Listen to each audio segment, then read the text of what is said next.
Hitting revenue targets is hard and requires constant hustle. Last quarter's success is already forgotten. Learn the mindset and tactics of today's most successful revenue producers in B2B marketing and sales. We call this the revenue hustle. I'm your host, Tom Hessen, navigating you on this journey. Today's show is sponsored by 9 Lenses, an interactive assessment platform that enables you to add instant value to your buyers and allows your sales team to tailor business conversations focused on the pain points each and every time. Check them out at 9lenses.com. Hi, this is Tom Hessen, your host of the Revenue Hustle, and we're back with another exciting episode. It is my pleasure to welcome Paul Wright to the show. Paul, welcome to the Revenue Hustle. Thanks, Tom. I'm really excited to be here today and talk with you about revenue rules. So to give you a little background on me, I work for Acosta Group, VP of Sales Enablement, and it's my role to make a seller's job easy. And that's it in a nutshell. But been in and around sales and client services, client development for the better part of a decade now, with a pretty strong background in in-store merchandising and store operations as well. Yeah, so I think that's a really interesting part of your story, and I'm excited to get into your rules. But just tell us a little bit about the Acosta Group, because I think that'll shed some light into kind of your role as sales enablement. So Acosta Group is a group of agencies that, at its core, is a brokerage for consumer product goods. We align with brands. We sign brands that we represent to retailers, and we represent them locally and nationally. So there's a very good chance that the green beans you buy in the grocery store was sold into that retailer by an Acosta Group employee. Beyond that, we also have some in-store services solutions where if we are going to sell your green beans into Publix, you want to make sure they're represented on the shelf well. So we send our merchandising teams into the stores to make sure the green beans are in stock, at the right price, at the right stock level, and getting their due diligence. And I use green beans kind of tongue in cheek. We literally represent thousands of brands across North America, Europe, and even some parts of Asia with our Costco business. Yeah, so I think that's just another really interesting angle on sales, because we don't really think about this type of sale, right? Representing products. Most of the people are talking about tech or, things along those lines, or software or complex services. This is a unique service that I think a lot of our guests may not be too familiar with. So it's exciting to kind of have that background. So, all right, Paul, you know how we do this. We do this with revenue rules. Why don't you go ahead and give us your first one? All right. Well, the very first one is you don't train salespeople. You teach them. Okay. Everyone does sales training, though, Paul. Tell me more. Yeah, but so years ago, and very early in my career, I had a mentor who we were getting ready to open a new retail location, and we needed to get a couple of hundred people up to speed really quickly on processes, procedures, job rules, everything. But he was very adamant that we don't train people, you train animals. We teach people. And since salespeople, technically, even though they're salespeople, they're still people, we teach them, we don't train them. Yes. Okay. Well, that's a great. You train animals. You teach people. Okay. That's right. So why did he think that? What's the difference between teach and train in his mind and your mind now? Yeah. So teaching is more about informing. Training is about behavior, and getting the behavior that you want. So, but teaching is about arming them, making them knowledgeable about subject matters. And in the case of Acosta Group, we have dozens of solutions we can offer our clients. I mentioned 2, but we also do digital commerce and revenue growth management and a whole host of things, all the way down to branded packaging redesign, pop-up experiential marketing events, things like that. And our sales team, the sales team that I work with, is not the team that sells the products into retailers. It's the team that sells our solutions to clients. And so just like you go into a car dealership, you're probably going to have a truck expert. You're probably going to have a convertible expert, but you're going to be hard pressed to find somebody who's an expert on cars, trucks, convertibles, SUVs, the whole gamut of things. So what my teaching or my approach to sales enablement is to give introductions to all of these service solutions that we offer, teach listening cues so that they can know as they're having a conversation with a client, they can organically hear what the pain points are from the client, because Tom, as you well know, you ask a client, what's your biggest pain point in your business today? Everything's roses. There's absolutely no pain points in the business. But if I talk to you for 10 or 15 minutes, I'll discover that maybe, Wednesdays, the third Wednesday of every month is just a horrible day and half your sales team calls off or something like that. So that could create an opportunity for me to solve a pain point for you. And so Right. in doing that and teaching these folks, we also teach them who are the subject matter experts. Who's the truck guy on the car lot, right? So when you get the conversation started about digital commerce or representation on Amazon, you know enough to not be dangerous, but you know enough to know when to ask for help and who to ask for help. Right. Right. And so how do you guys think about doing that with your sales team? Like, what does that look like, organizationally, right? Because I'm sure, a new person, right, it's going to take some time, just like in any organization. You've got new things being introduced, right? Like, how do you think about carrying that teaching mentality in and through kind of the execution, and making sure that people continue to learn new things? That's a great question. So one of the initiatives that my team has this year, we started it late last year, is to create those standalone on-demand training or on-demand teaching materials for every one of our service solutions. And it's a three-tier course. The very first course is a video of the subject matter expert, 5 to 7 minutes, a little more than an elevator pitch, but not quite a full-on pitch, selling that solution.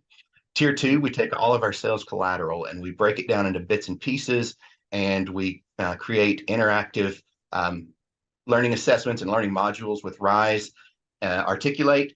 And then the third session is more scenario based. So we'll say you're in a meeting room with a client and you hear this. What would be your response? And each one of those levels has, of course, a quiz to check for understanding and an X exam. Right.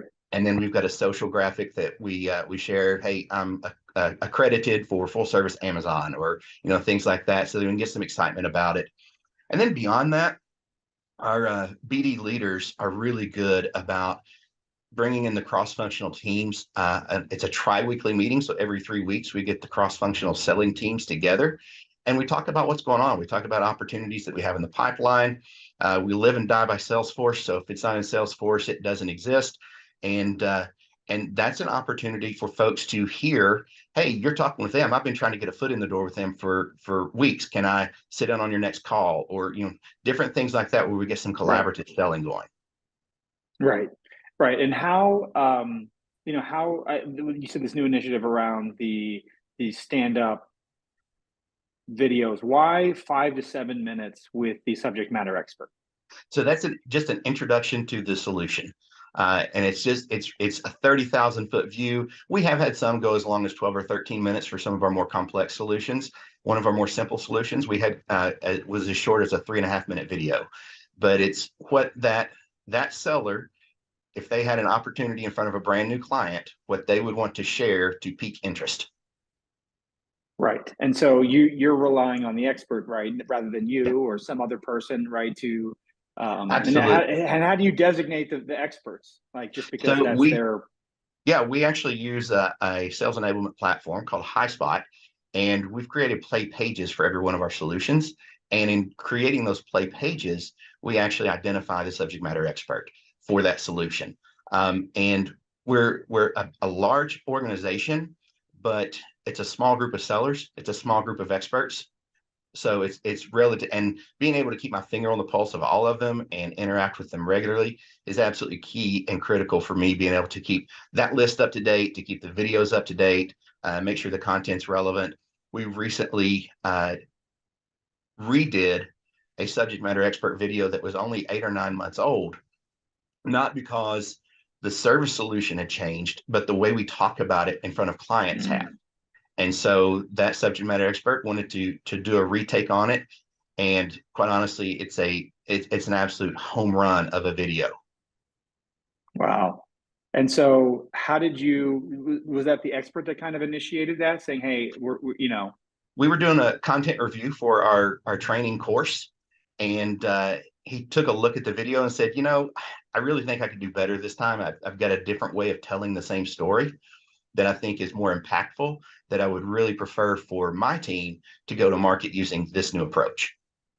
Got it. And so how do you roll these things out to the sales team, right? So is this like on demand, it sounds like, or just does everyone have to take it based on their, just because you're a salesperson, you've got to go through this latest offering training? At the moment, because we are a diverse group of agencies, we don't have one cohesive LMS for the entire company. So for now, we are hosting them in a third-party site, Genially, and we are sending them out, and they're totally voluntary. We understand that's going to temper the results. It's going to temper the participation somewhat. But as we add new modules, we're starting to see a little bit more and more momentum build up on it.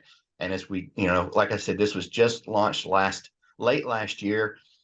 These modules, even though they're short, are pretty time intensive to put together. So we're getting ready. We're getting ready to launch our third and fourth one next month. And when I say we, it's a team of me and one other person, and then someone from L&D who actually does the Articulate course for us. And then what we're also finding is this is a good chance for us to audit our sales collateral. So as we're looking at the videos, if we've got pre-existing videos, which we probably have a dozen or more videos that were shot over the course of last year. That initiative started early last year. So as we're reviewing videos, we're seeing, okay, is this person still here? Are they still in the same role? Are they still the subject matter expert? Has the service changed meaningfully in any way that we need to reshoot this? And if the answer to that is no, we're good. All right, that's fine. So then we get with the expert, we send them the collateral out of HighSpot and say, can you review this and make sure it's still accurate and still the story you want to tell? And we've had a few that have come back with some minor tweaks. We've had some that don't, this is spot on, this is perfect. We aligned on it last year, we're still good. But it gives us a chance to make sure our sales materials stay fresh all the time and relevant to the story we're trying to tell. Right. Now, I mean, I think one of the things that I've heard over the years, like obviously getting the content organized, accurate, updated, et cetera, is one thing. Getting salespeople to actually use it, right, is another, right? So that's like the that struggle. Is, if my job to make their job easy, they make that part of my job difficult, right? So in a world of HighSpot, it's a company that's lived in SharePoint for feels like millennia, right? And so everybody's got their own folders, they've got their own files. They'll download some content from HighSpot and make changes to it offline, and that becomes the source that they use. And we lose all version control. We lose all marketing control, everything when they do that. So it becomes more about education and educating them that HighSpot is not just a place to go get content, but it's a place to pitch it out. And not only can you pitch it out from there, but you can get engagement analytics off of it. You can see when they share it downstream with other people, how many times they open it, how long they spend on a particular slide, and that might inform your future conversation. So if you see a client spent 15 minutes looking at pricing, then that may give you an indication that they're thinking seriously about your solution. If they spend no time looking at pricing, but a lot of time looking at the solution offer, then you've given them something to think about on the solution offer, and maybe you start crafting some follow-up questions for your next conversation with them. Yeah, and so I mean, I think this is the challenge too, just generally speaking. I mean, these are busy people that are, well entrained in their ways of work. And so kind of disrupting that or changing that can be difficult, even if it's to their benefit, right? Like it's like you got to sometimes slow down to go fast. That's right. Where, but these are all hard things to kind of convey when you're just running around trying to hit your numbers. And so I made the comment earlier that, sorry to cut you off, but this just brings up another point. I came into this role just a little over 2 years ago, and Salesforce was kind of a thing that was held at a distance. We still had a lot of salespeople keeping their pipeline on legal tabs and legal pads and things like that. And over the course of my first 9 months, I had built some meaningful reporting and dashboarding that would actually show them what's going on, what we've got in the pipeline. I got the EVP of Business Development on board that instead of preparing a deck for his tri-weekly meeting, he could open a dashboard and it's already done for him, so he could spend more time selling and less time building the deck. And that was the first big switch towards the beginning of last year, our client team did a tremendous exercise to find white space opportunities with our existing clients. And once again, they had that tracked in a massive spreadsheet. Well, we've had a big initiative to get all of that put into Salesforce. And when I first came on board, to not use numbers, I'll say that our pipeline is at least 10x what it was this time 2 years ago. And that's documented pipeline. And that's where we get the comments of, don't talk about if it's done in Salesforce. Right. And so how has that transition gone, right? As you've kind of trained people to work differently or teach people to work differently? Yeah, it's really going great. I can tell when it's time for business reviews because I get report requests left and right. So we're taking this learning, this education incrementally. My first step was, let's get the opportunities into Salesforce. Then let's instill some discipline on hygiene and maintenance and upkeep of those opportunities so that they stay fresh and you don't have a close date, 6 months ago that is still a very early prospecting stage or something like that. Unless that's accurate, you just need to change the close date, right? So, and then the biggest thing is put everything in there. If you've had a meaningful conversation, put it into Salesforce.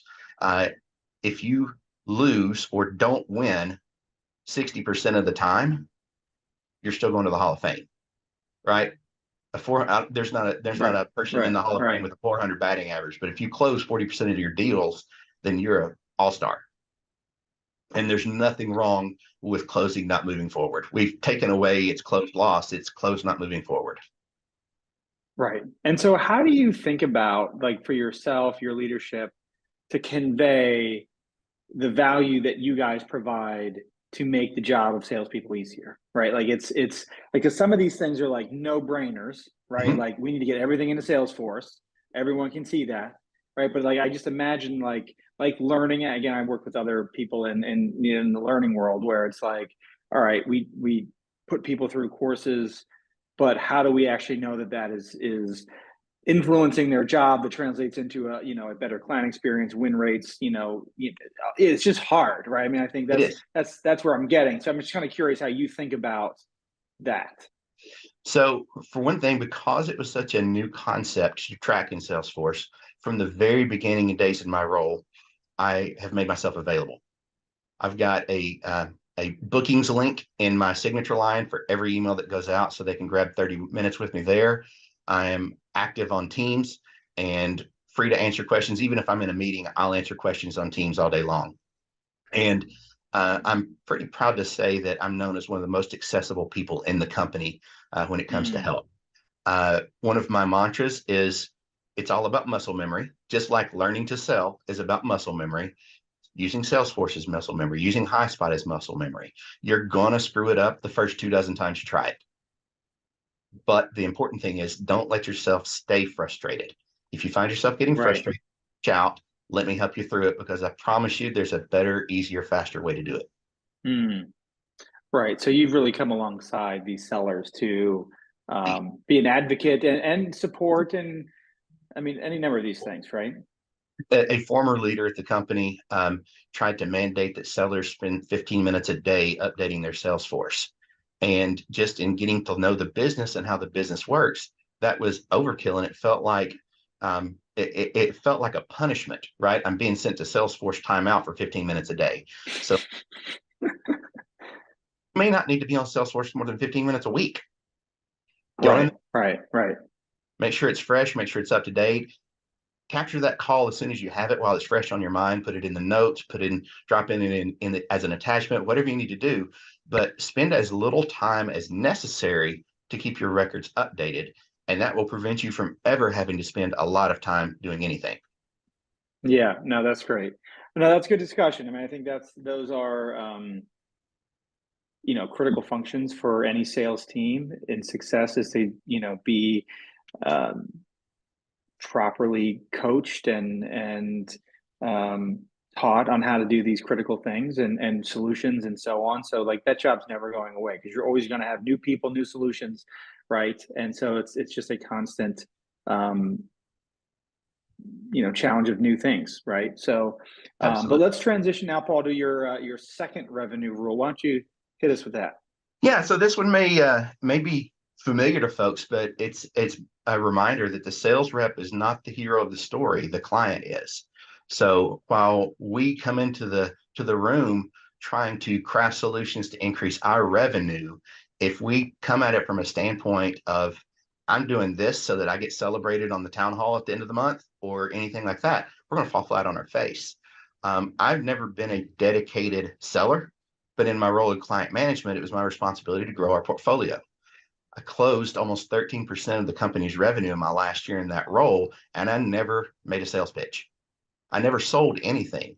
I listened to the pain that the client, one of my clients was a longtime client, so I'd gotten to know them well. I knew when that company was going to go through a restructure because they did it on a pretty annual basis, and I knew the different pain points that would bring about. And so I proactively, throughout the course of the year, looked for opportunities to be a trusted advisor, to be someone who, it was not about growing my revenue, it was about helping them grow theirs. Right, right. And so, because I know we celebrate sales outcomes and success at the individual level, and we should, because we know it's a hard job, and you get a lot of rejection. It's takes a long time to develop skill in your craft in terms of your sales. So we should celebrate, but I think sometimes we forget that our job doesn't stop there, right? Like Right. we sometimes think that we celebrate the sales, we get the contract, and we throw it over the wall. But well, and that's one of the most there's a dangerous whole things other you can side to it. do. That's one of the most dangerous things you can do for a new client is you bring the glitz and the glamour and the whole team to sell the business. And then the minute you win the business, you hand it over to a client manager and everybody else walks away. And so it's very important. Our EVP of BD recently closed a pretty big, significant deal for the company. And he's been almost absent from BD activities for the last 3 months while he's getting them onboarded, right? It's that important to him that they know he was not just there for the sale, he's there for them to be successful. And that deal was large enough that we had top level executives involved, and they're sitting in on these onboarding calls from time to time, and they're reaching out to the execs at the new client to make sure that they're feeling comfortable and that things are moving in the right direction. And building that relationship foundation where we will hopefully be their trusted advisor for decades to come. Right, right. Yeah, and I think that's a great example, right? I mean, I think that should be shared, right? You obviously noticed that. I mean, why did you notice that? Why did that story come off your tongue so easily? Well, for one thing, it's a relatively recent win. And for another, it's been a topic of a lot of conversation because that we really feel like that was the first time we went to market with an Acosta Group solution.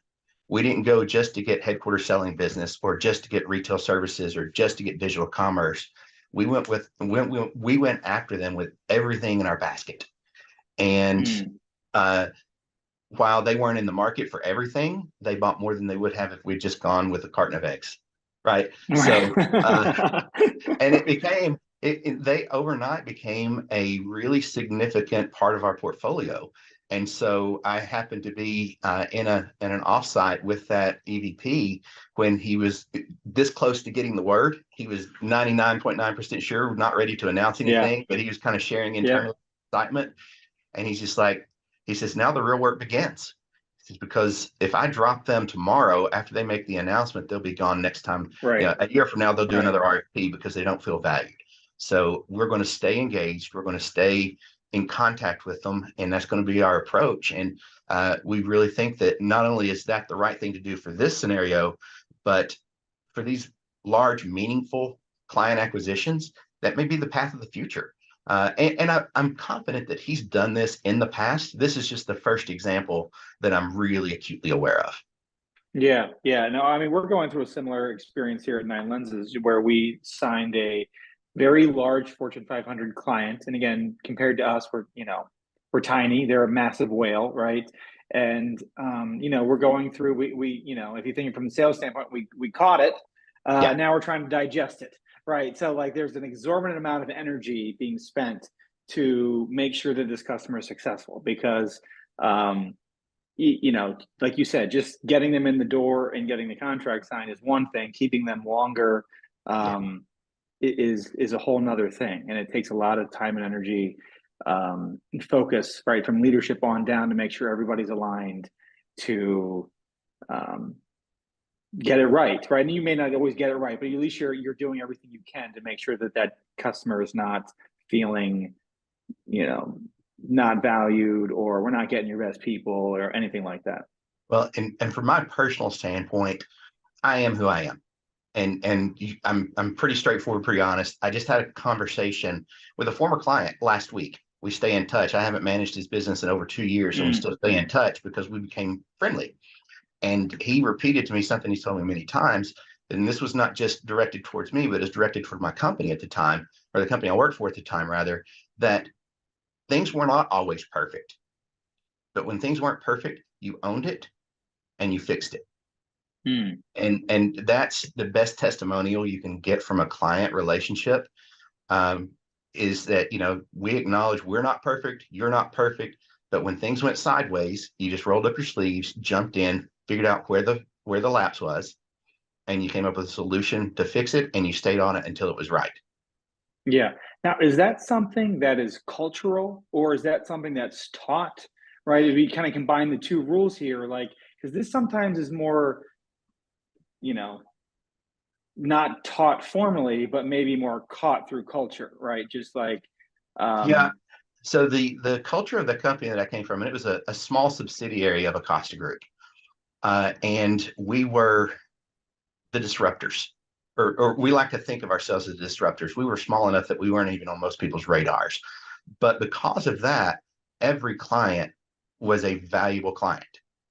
And right, to right. date, they still have gone over a decade without a client firing them from work. They've lost RFPs where longstanding clients have gone away, but they've not been fired by a client in over a decade. And that's been the culture of the at least the part of the company that I worked for, which was the merchandising operations. Was we acknowledge that, I mean, we've got part-time reps doing complex installations in far-flung reaches of the country. Things are not always going to go right. They're not always going to pick up the phone and call and ask for help. They're just going to throw up their hands, turn around, and walk away. But when we find it, let's fix it.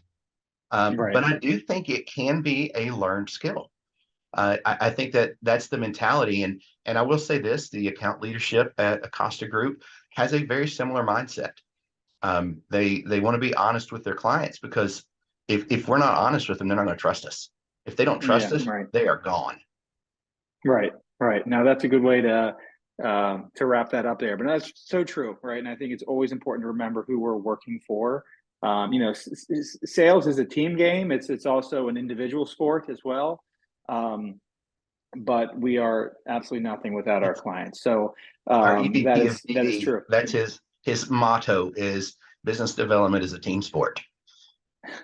And it absolutely is. It absolutely is. You know, it takes the marketing team to put together compelling materials, and a salesperson to deliver the message, and a pricing team to structure the deal. So it's if I were to go out and try to sell one of our big solutions solo, I would fail miserably. But if I tapped into the resources that we've got available to us, then I think even I could probably muddle my way through it. Yeah, great. Well, tell us how you got into sales enablement. So, like I mentioned before, I came from client management. I was a national account director, and had about 8 different clients that were in my portfolio that I managed with my team. And I got an email out of the blue from somebody at Acosta, the parent company, saying that they were working on an RFP, and was told that I would be the person to reach out to get some assistance from ActionLink. So I got brought into the RFP process on that one. Actually was selected to be one of the 2 people from the company in the room when we presented, Wow. and we won the business. And it was a fairly significant piece of business where we actually created a virtual remote outbound contact center, sell products into independent stores, as well as a team of merchandisers to go in, audit the shelves, make sure things were right, a whole host of things. And so I got the opportunity to build that contact center from scratch, and got some notice of me and outside of the small company I worked for, but at the larger company. And then a few months later, saw a job posting for VP Sales Enablement, and started looking it over. And it was all the stuff that I liked the most about my job. It was, teaching people to be better, teaching people to do something different than they know how to do today, managing a CRM platform, which quite honestly, I didn't know the first thing about when I applied for this job. I had used a CRM platform a little bit, but I didn't know how to teach people how to use it, teaching sales trainings and different things like that.